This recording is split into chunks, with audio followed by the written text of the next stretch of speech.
హిందూ ధర్మం ప్రేక్షకులకు నమస్కారం. రుద్రాక్ష జగద్రక్ష కార్యక్రమానికి స్వాగతం, సుస్వాగతం.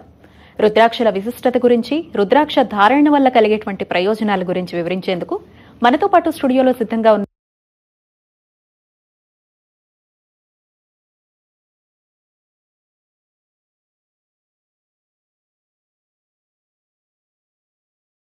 ఉన్నారు ప్రముఖ రుద్రాక్ష నిపుణులు, వేదగణిత శాస్త్రవేత్త, ఎన్నో జాతీయ అంతర్జాతీయ అవార్డుల గ్రహీత డాక్టర్ జి పాండురంగారావు గారు.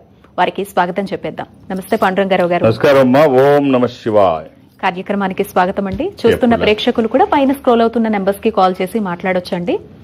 ప్రతిసారి ఒక చక్కని మోటివేషనల్ స్టోరీతో ప్రారంభించడం మాకు అలవాటు, మీ ద్వారా వినటం అనేది కూడా సంతోషం. ఈసారి ఏ స్టోరీ చెప్పబోతున్నారు? ఇవాళ కూడా చిన్న కథ చెప్పుకొని కార్యక్రమంలోకి వెళదాం. ఎప్పటిలాగే సరే, మహాభారత సంగ్రామం, కురుక్షేత్ర సంగ్రామం ముగించబడింది. అంతా అయిపోయింది. విజయం పాండవుల సొంతమైంది. ధర్మరాజు పట్టాభిషిక్తుడయ్యాడు. రాజ్యాన్ని పరిపాలిస్తున్నాడు. మంచి హుషారుగా ఉన్నాడు. ఎదురు లేదు, అభ్యంతరాలు లేవు. తను చేసిందే చేత, పాడిందే పాట నడుస్తోంది. సరే, రోజు దాన ధర్మాలు చేస్తూ, లేని వాళ్ళని ఆదరిస్తూ, గొప్ప గొప్ప పనులు చేశానని గర్వపడుతూ, రోజు రోజుకి నేను కదా ఇలా చేస్తున్నాను, ఇంకెవరికి అవకాశం లేదు కదా, ఈ భూమండలాన్ని మొత్తం పరిపాలించే అవకాశం నాకే వచ్చింది, నా అంత అదృష్టవంతుడు ఎవడు లేడు. రోజు రోజుకి అది కాస్త పెరుగుతూ ఉంటుంది. కృష్ణుడు గమనిస్తూ ఉంటాడు ఇది పెరగడం మంచిది కాదని. సరే, ధర్మరాజా, ఇప్పుడు మనం చేయాల్సింది అశ్వమేధ యాగం చేయి, ఇంకా నీ కీర్తి ప్రతిష్టలు పెరగాలి, ఇప్పుడున్నవి సరిపోవు, ఇంకా పెరగాలి అంటాడు. అశ్వమేధ యాగం చేయమంటే సరే, అశ్వాన్ని వదులుతారో, తిరిగిన ఏరియా అంతా ఆక్యుపై చేసుకుంటారు. ఎవరన్నా అడ్డగిస్తే వాళ్ళతో యుద్ధం చేసి వాళ్ళని, అంతే కదా అశ్వమేధ యాగం అంటే జనరల్గా జరిగేది. అది ఒక అశ్వాన్ని వదులుతారు. అశ్వాన్ని యాగం చేసిన తర్వాత అశ్వాన్ని వదిలి అది ఎంత ఏరియా తిరుగుతారో ఆ ఏరియా అంతా ఆక్రమించుకుంటారు. దాన్ని ఎవరన్నా ఆపితే వాళ్ళతో యుద్ధం చేస్తారు. ఇది సరే. ఇలాగే మణిపూర్ దేశం మీదుగా అది వెళుతూ ఉంటుంది అశ్వం వదిలిపెట్టినప్పుడు. అక్కడ మయూరధ్వజుడు కొడుకు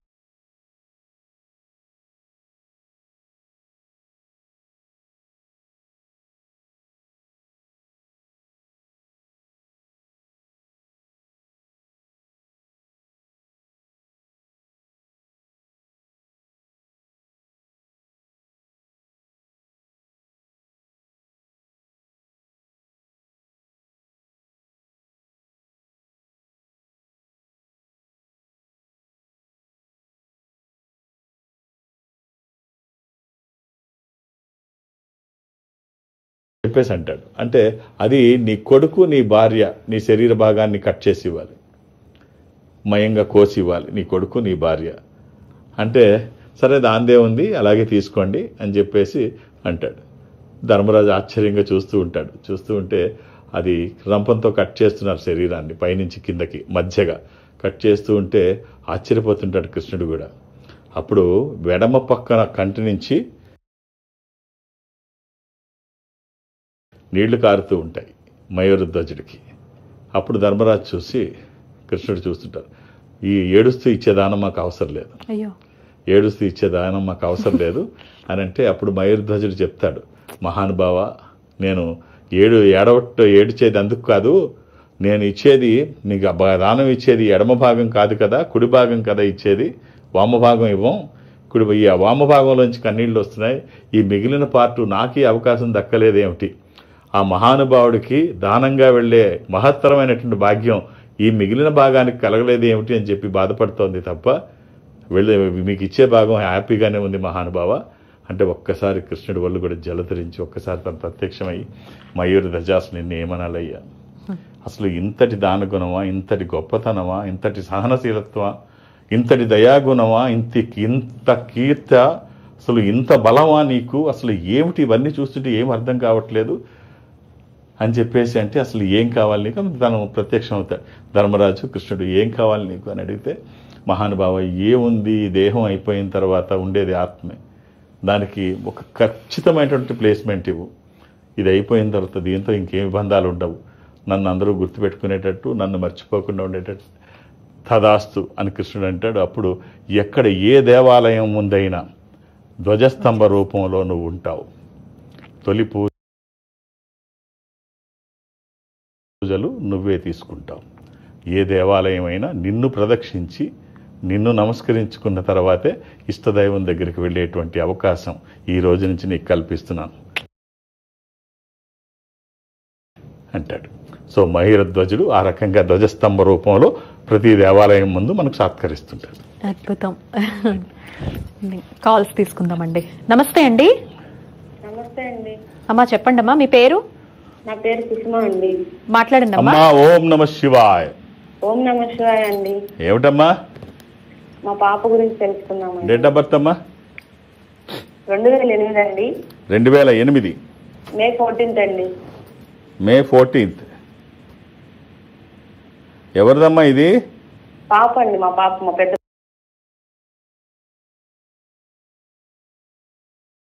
పాపదండి.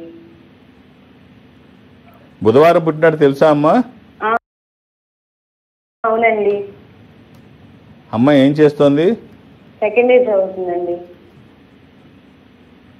ఇది చతుర్థి కృష్ణపక్షము బహుళ చవితి అంటే సంకటహర చతుర్థి. ఇది మకర రాశి. ఈ అబ్బాయికి మీరు రివర్సన్ రుద్రాక్ష నవముఖి 9 ముఖాలు నవశక్తి స్వరూపము. ఇది అమ్మవారి స్వరూపము. విజయాలు చేకూర్చి దోషాలు నివారించేది. ఇది కుదరకపోతే అష్టముఖి గణపతి స్వరూపము. విఘ్నాలు లేకుండా ముందుకు వెళ్ళడానికి, నిర్విఘ్నంగా అన్ని పనులు చేసుకోవడానికి, కెరీర్ కోసము, ఎడ్యుకేషన్ కోసము, వాక్కుకి సంబంధించి, నాలెడ్జ్కి సంబంధించి ఈ రెండిట్లో ఏది వీలైతే అది వేయండి అమ్మా. 24/7 ఎప్పుడూ వేసుకోవచ్చు, ఎలాంటి నియమాలు లేవు. శుభం. Next caller. నమస్తే అండి. ప్రతి వారం కూడా మీరు ఎక్కడో ఒక దగ్గర టూర్కి వెళ్తూ ఉంటారు. మిమ్మల్ని కలవాలనేటువంటి తపన చాలా మందిలో ఉంటుంది. ఈసారి ఎక్కడ పర్యటన ఉండబోతుంది? నేను ఒక ఆధ్యాత్మిక సంస్థలో ఉంటున్నాను. ఈ సంస్థ ప్రపంచవ్యాప్తంగా ఉంటుంది. జనరల్గా ఎక్కడ వెళ్ళడానికి అవకాశం ఉండదు. కానీ ఈ సంస్థ ద్వారా ఏమనుకున్నామంటే ఏదో ఒక రోజు ఎక్కడికో దగ్గరికి ఏదో ఒక బ్రాంచ్కి వెళితే బాగుంటుంది. సో నేను సౌత్ ఇండియా అటెండ్ అవుతాను. ప్రపంచం అంతా ఇది ఈ సంస్థ ఉన్న సౌత్ ఇండియా, దక్షిణ భారతదేశం నేను అటెండ్ అవుతాను. అందుకనే ఈ దక్షిణ భారతదేశంలో ఏదో ఒక ఊరికి, ఇప్పుడు నేను రేపు కమింగ్ థర్స్డే అంటే గురువారం నాడు విశాఖపట్నం వెళుతున్నాను.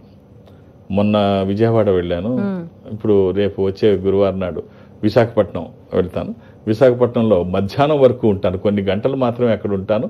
మీరు అర్థం చేసుకొని సహకరించండి. వేరు వేరు సెల్ ఫోన్లోంచి వేరు వేరు పేర్లు నమోదు రకరకాలుగా చేయకండి. ఒక ఇంట్లో అమ్మ ఒకటి, అమ్మాయి ఒకటి, ఇలా కాదు.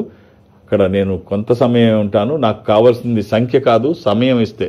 అంటే నా గురించి మీకు తెలిస్తే నేను కొన్ని అంటే ఒక 8 సెకండ్లో జాతకాన్ని పరిశీలించగలను. వేదగణితం ద్వారా వేగంగా జాతక పరిశీలన చేయగలను. సో మీరు చూస్తున్నారు. అలాగే నాకు ఒక్క నిమిషం సమయం ఇస్తే మీ జాతకాన్ని బాగా అనలైజ్ చేయగలను అన్న నమ్మకం నాకుంది. నాకు సమయం ఇస్తే, సంఖ్య కాదు, ఎక్కువ మంది కాదు, సమయం ఇస్తే మీ జాతకం ఎలా ఉంది, ఉన్న అవకాశాలు ఏమిటి, ఏ రుద్రాక్ష ధారణ చేస్తే ఉన్న స్థితి నుంచి ఉన్నతంగా ఎదుగుతారు అని చెప్పడానికి నాకు సమయం ఇస్తే బాగా అనలైజ్ చేస్తాను.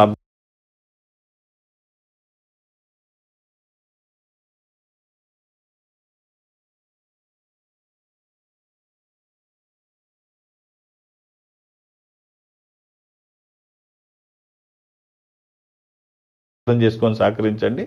ఇదేమి ఎమర్జెన్సీ కాదు. ఇప్పుడు కాబట్టి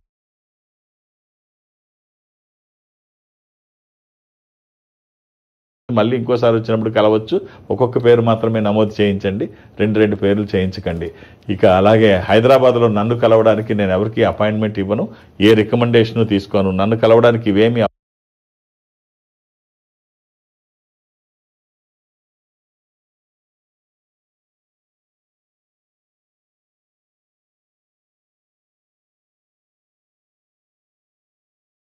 అవసరం లేదు.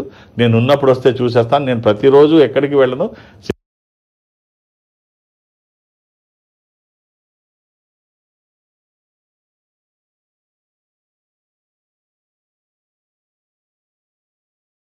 శని ఆదివారాలతో కలిపి అన్ని రోజులు హైదరాబాద్లోనే ఉంటాను. నన్ను కలవడానికి ఎలాంటి అపాయింట్మెంట్స్ అవసరం లేదు. నేను ఉన్నప్పుడు వస్తే చూసేస్తాను అంతే. అలా 2-3 డేట్ ఆఫ్ బర్త్లు అడగండి. అలా దూర ప్రాంతాల నుంచి కూడా ఇక్కడి వరకు రావక్కర్లేదు. ఈ సంస్థ అన్ని చోట్ల ఉంటుందని చెప్పుకున్నాం కదా. నేను దక్షిణ భారతదేశం అటెండ్ అవుతాను. ఈ సంస్థకి దగ్గరగా మీరు ఎక్కడైనా ఉంటే, అంటే సపోజ్ మీరు బెంగళూరు ఆఫీస్కి వెళ్తే వాళ్ళు ఒక స్పెషల్ స్క్రీన్ ముందు ఒక గదిలో మిమ్మల్ని కూర్చోబెట్టి నాతో మాట్లాడించే ప్రయత్నం చేస్తారు. మాట్లాడే ప్రయత్నం నేను చేస్తాను. ఆ విధంగా నాతో మాట్లాడినా, అంటే మీరు ఇంకా ఏ సంస్థకి దగ్గరలో ఎక్కడైనా ఉంటే, అది చెన్నై కావచ్చు, బెంగళూరు, విశాఖపట్నం, విజయవాడ, తిరుపతి, రాజమండ్రి, శ్రీశైలం, వేములవాడ, కాళహస్తి, ఇలా ఏదైనా మీరు అక్కడికి వెళ్తే వాళ్ళు నాతో మాట్లాడించే ప్రయత్నం చేస్తారు. మాట్లాడే ప్రయత్నం నేను చేస్తాను. ఆ విధంగా నాతో మాట్లాడినా, డైరెక్ట్గా హైదరాబాద్ వచ్చి నన్ను కలిసినా, లేదు రేపు గురువారం విశాఖపట్నంలో కలవాలని అనుకున్నా, ఒక్కొక్క పేరు మాత్రమే, ఒక్కొక్క డేట్ ఆఫ్ బర్త్ మాత్రమే ఇవ్వండి. ఈ వర్క్ లోడ్ అంతా నా మీద ఉంటుంది రోజు, కాబట్టి అర్థం చేసుకొని సహకరించండి. తప్పకుండా అండి. కాల్ తీసుకుందాం. నమస్తే అండి. నమస్తే అండి. అయ్యా మీ పేరు? నా పేరు వరమండి, రావులపురం.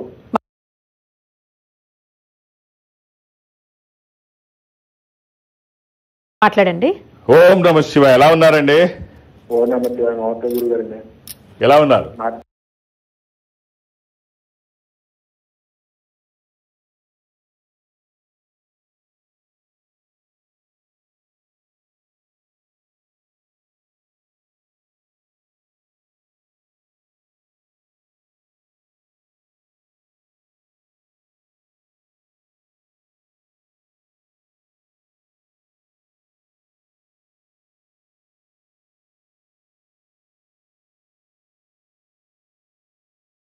బాగా ఉన్నాం సార్.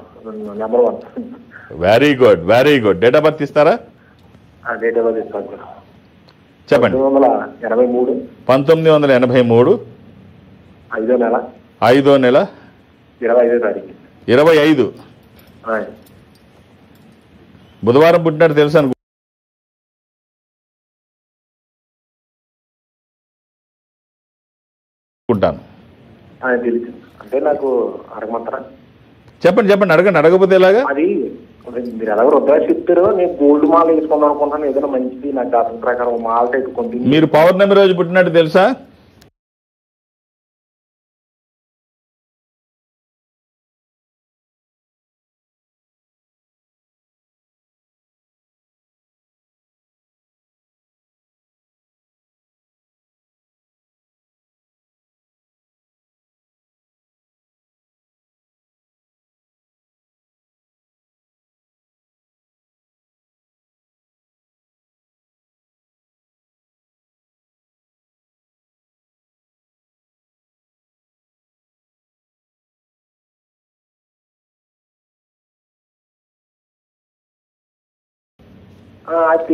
బుధవారము, పౌర్ణమి, అది వృశ్చిక రాశి, జ్యేష్ఠ నక్షత్రము.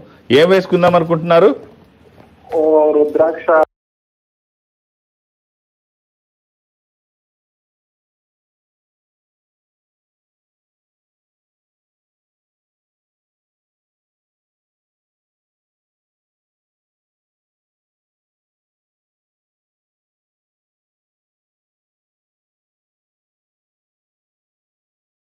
మాల కంటిన్యూగా ఏ మాల వేసుకోవాలో తెలియదు గురువు గారు. అందుకని ఏం చేస్తున్నారు మీరు? నేను కాంట్రాక్ట్ చేస్తా ఉండే, చెరువులు కూడా చేస్తానండి. రైలు చెరువులు అండి. రైలు చెరువులు కాంట్రాక్టులు చేస్తుంటారు. ఎక్కడ, ఏ ఊరి నుంచి మాట్లాడుతున్నారు? మిమ్మల్ని చేయడం సంవత్సరానికి ఫాలో అవుతున్నాను. అప్పటి నుంచి అనుకున్నాను గోల్డ్ నెలది. ఏ ఊరు నుంచి మాట్లాడుతున్నారు? రావులపాలెం నుంచి. రావులపాలెం నుంచి. మీకు దగ్గరగా విశాఖపట్నమా, రాజమండ్రా? రాజమండ్రి 30 అండి. రాజమండ్రి వాళ్ళని మాట్లాడండి. వాళ్ళు మీకు డీటెయిల్గా ఎక్స్ప్లెయిన్ చేస్తారు. నేను ఇప్పుడు చెప్తాను, గుర్తుపెట్టుకోండి. అలా వేసుకుంటే చూడడానికి బాగుంటుంది, అంతేకాకుండా ఆర్థికంగా, ఆరోగ్యపరంగా కూడా బాగుంటుంది. ఒక ఆధ్యాత్మిక సంపద సహకారం తీసుకుంటే ఖచ్చితంగా బాగుంటుంది. మనం చేస్తున్న పనికి ఎన్ని ఆస్తులున్నా ఏ సంపద ఎలా ఉపయోగపడుతుందో తెలియదు, కానీ ఈ సంపద వచ్చిన తర్వాత ఖచ్చితంగా ఉన్న స్థితి నుంచి ఉన్నతంగా ఎదుగుతారు. మీకు ఒక మంచి కాంబినేషన్ చెప్తాను. 9 ముఖాలు రుద్రాక్షలు, అంటే మామూలుగా చిన్న రుద్రాక్షల్లో పంచముఖి రుద్రాక్షలే వేసుకుంటారు మాలుగా. అలాంటివి నవముఖి ఉంటాయి. ఒక్కసారి మీకు దగ్గరగా ఉన్న వాళ్ళని అడగండి, రాజమండ్రి బ్రాంచ్. నవముఖులు 54. గుర్తుపెట్టుకుంటే ఇది మంచి కాంబినేషన్. నవముఖి రుద్రాక్షలు 54. కింద మేరుగా మీకు జాతకానికి సంబంధించిన రుద్రాక్ష. మేరు అంటే, మేరు పర్వతం అంటే పెద్దది అని అర్థం. అది కింద మేరుగా పెద్ద, దాన్నే గురుపూస, కొనికి-పూస, లాకెట్టు, క్లాస్ లీడరు, హెడ్ అంటాం. ఈవెన్ ఒక గ్రూప్ డిస్కషన్లో కూడా పెద్ద తలకాయ లేకపోతే ఎద్దు తలకాయనైనా తీసుకొచ్చి పెట్టమంటారు. అది అవసరం. అది మీ జాతకానికి తగ్గది వేసుకుంటే, ఈ 9 ముఖాలు రుద్రాక్ష కింద మ్యాచ్ అయ్యే రుద్రాక్ష ఒకటి మంచిది. ఇదంతా బంగారంలో చేయించుకోండి, మీకు అవకాశం ఉంది కాబట్టి. చూడ్డానికి కూడా చాలా బాగుంటుంది. ఆ ఫలితం ఈ రుద్రాక్ష నవముఖి రుద్రాక్ష 54 ఒక అద్భుతం. దాని కింద మేరువుగా మీ జాతకానికి ఉపయోగపడేవి ఒక 3 చెప్తాను. అందులో ఏదైనా ఒక్కటి త్రయోదశి, ద్వాదశి, చతుర్దశి అంటే త్రయోదశి 13 ముఖాలు ఇంద్ర రుద్రాక్ష, రూలింగ్ రుద్రాక్ష, కమాండింగ్ రుద్రాక్ష. అనుకున్నది సాధించడానికి, సంకల్పం సిద్ధించడానికి, కోరికల సాఫల్యం కోసం జాతకపరంగా అవసరమైంది కూడా త్రయోదశి. అది కుదరకపోతే ద్వాదశి. ఇక 14 ముఖి చతుర్దశి. ఇది జనరల్గా ఎవరికో కానీ చెప్పను, ఇది చతుర్దశి. ఇది అల్టిమేట్ రుద్రాక్ష మీ జాతకానికి. ఇది రుద్రనేత్ర స్వరూపము, స్వామివారి 3వ నేత్రము. శత్రుభయాలు లేకుండా, గ్రహపరమైన దోషాలు లేకుండా, అపమృత్యు బాధలు లేకుండా, దానికి అధిపతి శని అంటే మీ జాతకానికి సంబంధించింది. సో మీరు ఏం వేసుకుంటారో ఇప్పుడు నేను చెప్పింది మీకు అర్థమయ్యి ఉంటే మీరు వాళ్ళతో సంప్రదించండి. ఖచ్చితమైన రుద్రాక్ష మీకు వస్తుంది. వచ్చిన తర్వాత ఆ ఫలితం బాగుంటుందని ఎవరి సర్టిఫికెట్ అవసరం లేదు. All the best. తప్పకుండా అండి. ఒక నానుడి ఉంటుంది కదండి, ఏదైనా ఒకటి మొదలు పెట్టాము అంటే అది దేవుడైనా సరే పాటించాల్సిందే, ఆచరించాల్సిందే అనే మాట ఎక్కువగా సాంప్రదాయం ఎలా ఉంటుంది జరగాల్సిందే. ఏ పని ఆ పని చేసేయాల్సిందే. తుఫాన్ వచ్చిందని అది వచ్చింది ఆగాల్సిన పని లేదు. ఏదొచ్చినా మనం అనుకుంటే పని అయిపోవాలి. అంటే కృష్ణుడు రోజు అల్లరి చేస్తున్నాడు, ఎప్పుడు పడితే అప్పుడు వచ్చి వెన్న దొంగతనం చేసి వెళ్ళిపోతున్నాడు. ఈ గొల్లమామలు అందరూ అనుకుంటారు ఎలాగైనా పట్టుకోవాలి కృష్ణుడిని, పట్టి కట్టేసి వాళ్ళ అమ్మకు అప్పచెప్పాలి, లేకపోతే అల్లరి ఎక్కువ చేస్తున్నాడు అనుకొని సరే ఓ ప్లాన్ వేస్తారు. గొల్లమామ ఏం చేస్తుందంటే ఉట్టి మీద అన్నీ కట్టి కృష్ణుడు వస్తే తెలియడం కోసం ఆ గజ్జలు కడుతుంది, మువ్వలు. ఎప్పుడైనా వచ్చి కొండను పట్టుకోగానే మోగుతాయి. కృష్ణుడు వచ్చినా తెలిసిపోద్ది, పట్టుకోవచ్చు. ప్లాన్ బాగుందని చెప్పి అనుకుంటుంది. సరే అక్కడికి వచ్చి చూస్తే మొత్తం అందరు ఫ్రెండ్స్తో వస్తాడు కృష్ణుడు. వచ్చి చూస్తాడు, వెన్న తీసుకుందామని చూస్తే అక్కడ మువ్వలు గజ్జలు కట్టున్నాయి. ఆ ముట్టుకుంటే శబ్దం వస్తుంది, బాలే పెట్టారు ఇల్లు అనుకొని నా దగ్గర వీళ్ళ కథలన్నీ వెళ్ళి పైకి వెళ్ళి చెప్తాడు గజ్జలతో.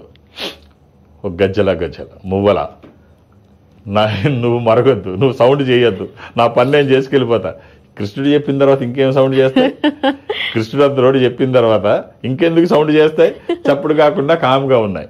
తిను మొత్తం వెన్నంతా తీస్తున్నాడు, తీసి ఫ్రెండ్స్ అందరికీ పంచుతున్నాడు. అందరూ తింటున్నారు. ఇక ఆఖరిలో మిగిలింది తను తీసుకొని తను తింటున్నాడు. ఒక్కసారి గంటలన్నీ గనగన మోగాయి. అవునా? కృష్ణుడు కోపం వచ్చి ఇదేంటి మోగొద్దన్నాను కదా, మీరెందుకు మోగారని అడిగితే స్వామి మామూలుగా మోగొద్దంటే మోగకుండా ఆగిపోయాను నోరు మూసుకొని, కానీ మీకు నైవేద్యం పెట్టినప్పుడు మోగడం మా సాంప్రదాయం, మీకు నైవేద్యం పెట్టినప్పుడైనా మోగకపోతే మా ఉద్యోగం ఎందుకు, ఇంకా మేము అక్కడ ఆగలేము స్వామి, నీకు నైవేద్యం పెట్టినప్పుడు మేము మాత్రం మోగ. సో ఇది ఎవరు చేసే పని వాళ్ళు ఏ కండిషన్లో ఉన్నా చెయ్యాలనేది ఇది చెప్తుంది. దేవుడైనా అతీతుడు కాదు దీనికి. భలే చెప్తారండి, అసలు ఎక్కడి నుంచి చెప్తారో ఇవన్నీ అర్థం కాదు కానీ ఎంత బాగుంటాయో. నెక్స్ట్ కాల్ తీసుకుందాం. నమస్తే అండి. నమస్తే మేడం. చెప్పండి మీ పేరు? రవీంద్ర మేడం. మాట్లాడండి. ఓం నమ శివ. ఎలా ఉన్నారండి? గురూజీ జాతకం గురించి చెప్పండి. డేట్ ఆఫ్ బర్త్ ఇవ్వండి. 23/3/1984. 84. ఎవరిది ఇది? నాదే గురించి. మీదేనా? మాదే గురించి. శుక్రవారం పుట్టినట్టు తెలుసా మీరు? అవును గురించి. ఏం చేస్తున్నారు? నాకు ఇప్పుడు హెల్త్ ప్రాబ్లం వచ్చింది గురించి. ఐ ప్రాబ్లం వచ్చి కంటి చూపు పోయింది మొత్తం. దేని నుంచి పోయిందండి? కంటి చూపు పోయింది మేడం గురించి. ఎప్పుడది? ఇప్పుడు కంప్లీట్ గా నాకు ఒక కంపెనీలో డ్యూటీ చేసినప్పుడు 2004లో పోయింది, మళ్ళీ వచ్చింది. ఒక 2 years నుంచి బంద్ చేస్తాం గురించి. పోయింది మళ్ళీ వచ్చింది. అంటే ఏదో కంపెనీలో ఉద్యోగం చేస్తున్నప్పుడు కళ్ళకి ఎఫెక్ట్ అయింది. మరి డాక్టర్లు చూస్తున్నారా? ఏం గురించి? డాక్టర్లు చూస్తున్నారా విజన్ ఎందుకు పోయిందో వాళ్ళు చెప్పారా? చూస్తారు గురించి. ఎక్కడ చూస్తున్నారు? ఎవరు చూస్తున్నారు? ఒక మంచి వెరీ గుడ్, మంచి ఇన్స్టిట్యూట్. మీరు ఎక్కడున్నా మీరు ఎల్వి ప్రసాద్ ఐ ఇన్స్టిట్యూట్లో చూపించడం కరెక్ట్, లేదంటే చెన్నై శంకర నేత్రాలయలో చూపించడం కరెక్ట్. వాళ్ళు సలహా తీసుకోండి, విజన్ ఎందుకు పోయిందో, మధ్యలో ఎందుకు పోయింది, మళ్ళీ ఎందుకు వచ్చింది, వాళ్ళు ఇన్వెస్టిగేషన్స్ చేసి ఏది అవసరం అయితే వాళ్ళు అది చేస్తారు. ఒక త్రిముఖి రుద్రాక్ష మణికట్టుకి కట్టండి. ఈ 3 ముఖాలు అగ్నిస్వరూపము నేత్ర సంబంధిత విషయాల్లో మెరుగైన ఫలితాలను ఇస్తుంది. అలాగే ద్వాదశముఖి రుద్రాక్ష, ఏకాదశముఖి రుద్రాక్ష, సప్తముఖి రుద్రాక్ష వీలైతే ఈ 3 మెడలో కట్టండి. ఏకాదశ రుద్రస్వరూపము అది హనుమాన్ స్వరూపము కూడా ఆధ్యాత్మికంగా మంచిది, ఆరోగ్యపరంగా మంచిది, భయాందోళనకు అవకాశం లేనటువంటిది. ద్వాదశముఖి సూర్య స్వరూపము, సప్తముఖి లక్ష్మీ స్వరూపము. కుదిరితే ఈ 3 లేకపోతే ఏదైనా ఒకటి. ఈ చేతి మణికట్టుకు మాత్రం 3 ముఖాల అగ్నిస్వరూపము, 3 రాళ్లు పేర్చినట్టుగా ఉంటుంది అగ్నిహోత్రం లాగా. ఇది అంటే హిమాలయ పర్వత శ్రేణులకు చెందినది అయి ఉండాలి. ముదురు తేనె రంగులో ఉంటుంది, అంటే చింతపిక్క రంగులో ఉంటుంది. అది మణికట్టుకి కట్టండి, అన్నీ బాగుంటాయి. All the best. Next call రండి. నమస్తే అండి. నమస్తే అమ్మా. అమ్మ నా మాట వినిపిస్తోందా? చెప్పండి అమ్మా మీ పేరు. హలో నాగలక్ష్మి అండి. అమ్మా డేట్ ఆఫ్ బర్త్ ఉందమ్మా? అది ఉన్నదండి. చెప్పమ్మా. 1986 అండి. 1986 12వ నెల 12వ నెల 12వ నెల డేట్ చెప్పు.